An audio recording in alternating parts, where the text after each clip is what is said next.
Good morning. I'm Commissioner Dwight Keene. I'm joined this morning by fellow Commissioner Andrew French. At this time, I will call to order this meeting of the Kansas Corporation Commission on this Thursday, June 29, 2023. First matters for our consideration this morning are 28 items on the consent agenda. We've had the opportunity to review the drafts of all the orders in each of these matters. So I would turn to you, Commissioner French, and ask if you have any questions, comments, or concerns. I have no questions. I move approval of the consent agenda. Very good. I'd second. Any further discussion? Hearing none, I would call the question. All those in favor signify by saying aye. Aye. Aye. Motion carries. The consent agenda is approved. We have one notice item on the agenda this morning. It involves docket number 23-TRAM-1010-MIS. This is in the matter of the Kansas Corporation Commission approving the FY 2024 uniform penalty assessments for the regulation of motor carriers and persons operating in Kansas who fail to obey any order, decision, or regulation of the commission. Before us this morning is an order designating guidance document and approving staff's use of the Transportation Division's uniform penalty assessment table.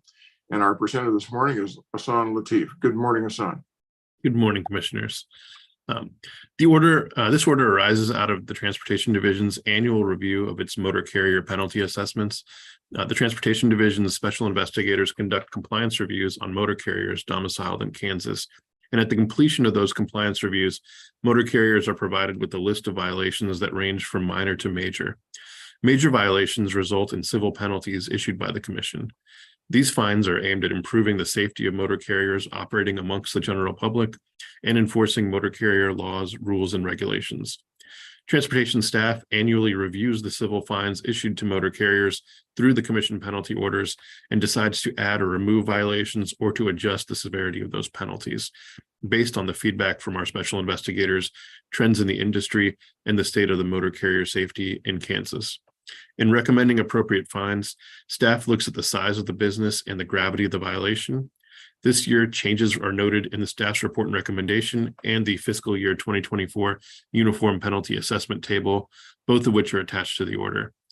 I'll briefly summarize the proposed changes for both of you. First, several changes related to the carrier's use of the Federal Drug and Alcohol Clearinghouse are included in the changes.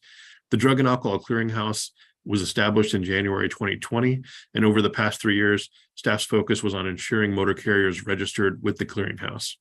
And as we enter fiscal year 2024, carriers should be registered with the clearinghouse, and failure to register is a major oversight. Thus, staff is recommending increasing the violations for carriers that have failed to register with the Drug and Alcohol Clearinghouse.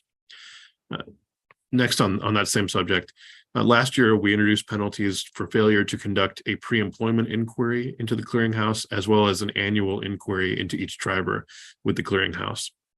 This year, staff seeks to adjust the fine amounts for these two violations to better conform with the federal fine amounts. Staff is also making changes to violations for a carrier using a prohibited driver. Previously, the penalty matrix only penalized carriers that used a driver prohibited in the Drug and Alcohol Clearinghouse. So if a carrier did an inquiry into a driver and found that they were prohibited from using them and then decided to use them anyway, there was a major fine associated with that. However, there are additional reasons a driver could be declared prohibited. For example, if the driver was required to perform a rehabilitation course with a substance abuse professional before returning to duty, the driver is also prohibited from driving until that process is complete. Staff encountered situations where a carrier allowed a driver to drive for them prior to that process being complete, and therefore staff is rewording this violation on the matrix to remove the exclusivity of a prohibited driver being someone who is prohibited by the Drug and Alcohol Clearinghouse, and adding a regulatory reference to the substance abuse professional process so that those are also included within this violation. Staff is introducing a new penalty for retaining documents related to a driver being involved in an accident. Carriers are required to retain documents related to accidents the carrier is involved in, and staff encountered carriers who did not retain that information this year and requested we add this violation. And finally, staff is introducing a new penalty for a driver declared out of service. Currently, there's only a violation for use of a vehicle that has been declared out of service. For example, if during a roadside inspection, maintenance issues are found, a vehicle could be declared out of service. However, during a roadside inspection, a driver can also be declared out of service for a period of time. For example, if they're driving beyond the prohibited hour threshold, if they violate one of the rules of how many hours they can be driving consecutively, they can be placed out of service to rest until they are allowed to drive again.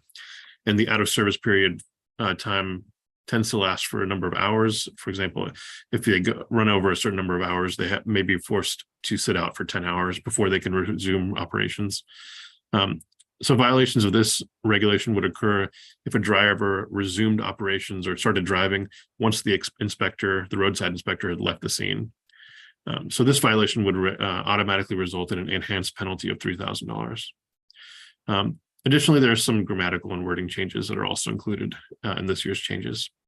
Staff believes this year's changes are appropriate in that they reflect the current motor carrier industry context and the motor carrier safety regulations. And staff recommends approval of this order. And both I or Gary are here to take any questions you have. Thank you very much, Hassan. It was an excellent overview. Let's see if we have any questions or comments. Commissioner French. I do not have any questions. I would just commend the staff for a very comprehensive report and recommendation that lays out the need and purpose of all the changes, and Mr. Lateef for the good description of what we're doing in this proposed order. So that would be my only comment, and I would move approval of the order. Very well. Well, I would join Commissioner French in his commendations. I think they're well stated, and I will second. Is there any discussion? Further, I see none. I would call the question. All those in favor signify by saying aye. Aye. Aye. Motion carries. The order is approved. Thank you. Thank you, Hassan. Thank you, Gary.